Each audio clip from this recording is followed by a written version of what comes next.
Este era o Grumman OBE, Uno Mohawk, o avião que fez a única baixa aérea do Exército dos Estados Unidos desde a Segunda Guerra Mundial. E, de fato, essa foi a única baixa que eles fizeram até o momento. E eu sei que parece incrível, mas sim. Um avião de observação a hélice derrubou um poderoso caça MiG-17 em um combate digno de aparecer em Top Gun. Caso não saiba, o MiG-17 é um dos caças mais bem-sucedidos da história da aviação, tornando essa derrubada muito meritória. Mas como foi que um avião de reconhecimento, que mal conseguia chegar a 500 km/h, derrubou um caça tão capaz quanto um MiG-17? Quais segredos essa aeronave escondia? E por que, apesar de sua notável trajetória, é quase desconhecida? Neste vídeo, abordaremos a história da aeronave de observação que caçava seus próprios caçadores. Então, fique à vontade e seja bem-vindo ao Guns Club para falar sobre essa aeronave fantástica. Precisamos voltar para 1954. Nesses anos da Guerra Fria, ambas as superpotências mundiais queriam estar na absoluta vanguarda em todo o âmbito militar. Naquele ano, o exército solicitaria um novo avião de observação, um avião que pudesse identificar alvos no campo de batalha, como artilharia inimiga ou tropas, para então avisar as tropas e os bombardeiros para atacá-los. A Marinha também havia solicitado anteriormente um avião multifunção para substituir os antigos, que não eram ruins, mas já estavam em serviço há muito tempo e não pareciam adequados para a guerra moderna. O Departamento de Defesa achou que poderia matar 2 coelhos com uma cajadada só, então decidiu unificar os 2 pedidos para apresentar um único avião para ambos os componentes. Antes mesmo que surgisse um protótipo, o início do projeto já foi um verdadeiro caos.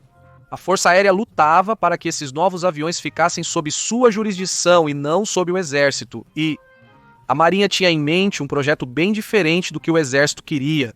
No final, decidiu-se fazer o avião para o Exército da Marinha, tirando a Força Aérea da equação.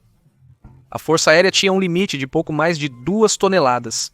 Pode voar sob a jurisdição do Exército, mas sempre foram feitas exceções para os aviões de observação.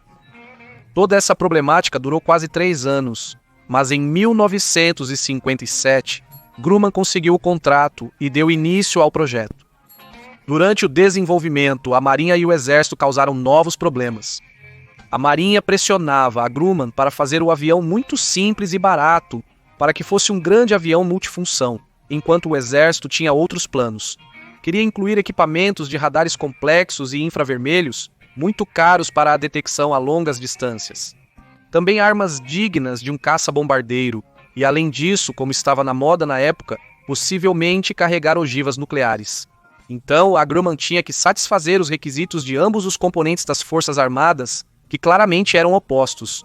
No entanto, entre 1957 e 1959, a Grumman continuou com o desenvolvimento da aeronave, tentando satisfazer ambas as exigências. Em 58, a Marinha se retiraria do projeto, já que queriam concentrar o orçamento em aviões-tanque, então todo o projeto ficou nas mãos do Exército. Isso aumentou as reclamações da Força Aérea com o Departamento de Defesa. A Força Aérea dizia que o Exército não queria um avião de observação, mas sim um avião de ataque ao solo, e que algo assim deveria ser da jurisdição da Força Aérea. As reclamações foram tão grandes que o Departamento de Defesa decidiu sugerir a Grumman que parasse de apresentar informações do projeto publicamente, e que só as apresentasse para o Exército e para o Departamento de Defesa. Dessa forma, a Força Aérea não teria do que reclamar. O primeiro protótipo era um monoplano com 2 motores, turbohélice de 960 cavalos de potência e com hélices de 3 pás cada uma. A característica mais marcante do avião era provavelmente sua cabine em formato de bulbo, proporcionando visão total do entorno. E lhe davam um curioso aspecto de inseto. Eles possuíam assentos ejetáveis e uma cauda tripla, uma de suas características mais marcantes. Em abril de 59, os primeiros testes de voo foram totalmente satisfatórios, apresentando uma manobrabilidade excepcional, fazendo curvas extremamente fechadas. Como se fosse um helicóptero, podia pousar em pistas extremamente curtas e, além disso, seu consumo de combustível era muito bom. Podia voar por 2 horas e meia e, com tanques externos, esse tempo se estendia para 4 horas. Voar com ele, além disso, era bastante econômico, $200 por hora. Isso era tudo o que o exército precisava. Para colocar tudo o que o exército queria dentro, foi preciso aumentar. O tamanho da aeronave final acabou sendo maior do que um F-4 Phantom, medindo 12 metros de comprimento e 14 metros de largura. Só podia voar a 470 km por hora devido ao peso, mas podia chegar a 720 km com o risco de danificar a fuselagem e os motores. Similarmente, em 1960 iniciou-se a produção em massa e ele foi designado como OB-1 Mohawk. O preço final de produção era de $450 mil. Nada mal para um avião com essas características. Era um avião multifunção, então podia carregar todo o arsenal padrão do exército. Cápsulas de foguetes, bombas e, claro, metralhadoras calibre 50. A produção ia de vento em popa, bem a tempo para 1965 e a entrada dos Estados Unidos no Vietnã.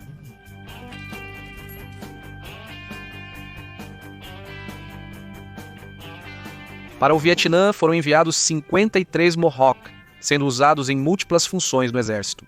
Curiosamente, foram muito mais úteis para ataque ao solo do que para observação. Em suas missões de observação, eles iam equipados com 2 metralhadoras calibre 50, 2 pods de foguetes de 7 centímetros e um par de bombas. Isso para se defenderem caso se aproximassem demais do inimigo. Esse último caso se tornou extremamente comum durante todo o conflito, tanto que eles foram geralmente usados para atacar posições defensivas. Em um dia de fevereiro de 1968, aconteceria um evento que o exército dos Estados Unidos esconderia por décadas. 2 OBU-NOA voavam a 600 metros acima do Vale de Achau.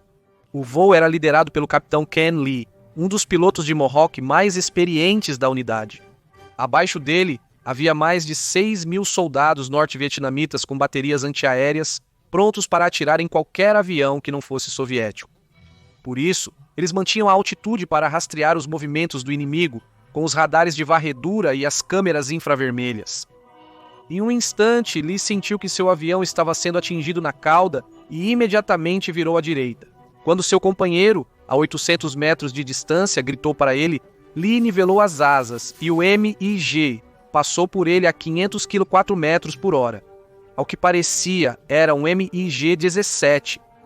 Depois ele retornou para atacar os Mohawk. O MiG cometeu o grave erro de diminuir a velocidade para se aproximar dos Mohawks, pensando que eles não poderiam atacá-lo por não terem armas guiadas. Ao tê-lo de frente, Lee, como um reflexo, disparou todas as suas armas contra o MiG. Em um segundo, 36 foguetes e centenas de disparos, calibre 50, choveram sobre o MiG. Lee viu as traçantes atravessarem a fuselagem. Durante o combate aéreo, eles entraram em nuvens. Depois, ao sair, viu o MiG em chamas caindo enquanto contornava uma montanha. Ele perdeu o MiG de vista e não o viu se chocar. Estava tão baixo que era impossível fazê-lo subir novamente. Essa foi a primeira baixa arar obtida pelo exército dos Estados Unidos desde a Segunda Guerra Mundial, e até o momento tem sido a última. Quando o abate do MiG aconteceu, rapidamente o exército pediu a Lee para manter segredo, e também aos operadores. Na pista e entre os pilotos, todos desconheciam o ocorrido. Esse abate foi mantido em segredo, já que era a desculpa perfeita para que a Força Aérea pegasse todos os objetos voador UNO e os transferisse para uso exclusivo da Força Aérea. Se era só um avião de observação, por que então estava sendo usado para combate ar-ar, diriam os da Força Aérea ao Departamento de Defesa. Por isso, aqueles que conheciam a história do abate foram obrigados por seus generais a manter tudo em silêncio. Só foi até 2007 que o exército revelou ao mundo esse abate, fazendo com que Lee fosse reconhecido como um dos pilotos mais importantes do século XX. No Vietnã, os vietnamitas deram ao Mohawk o apelido de Morte Sussurrante. Isso porque ele voava tão baixo que era difícil de ser detectado pelos radares, e seus ataques eram extremamente inesperados. Ele serviu até o fim do conflito, com 67 perdidos em ação. Eles foram usados até a Guerra do Golfo, até serem retirados de serviço. Foi um avião muito longevo e que, pelo seu papel, passou muito despercebido, mas foi o autor da derrubada mais improvável da última metade do século XX e sempre será lembrado por isso. Se você gostou do vídeo, Talvez queira saber por que existiram aviões de cauda dupla e por que desapareceram. Obrigado pelo vídeo. Até logo.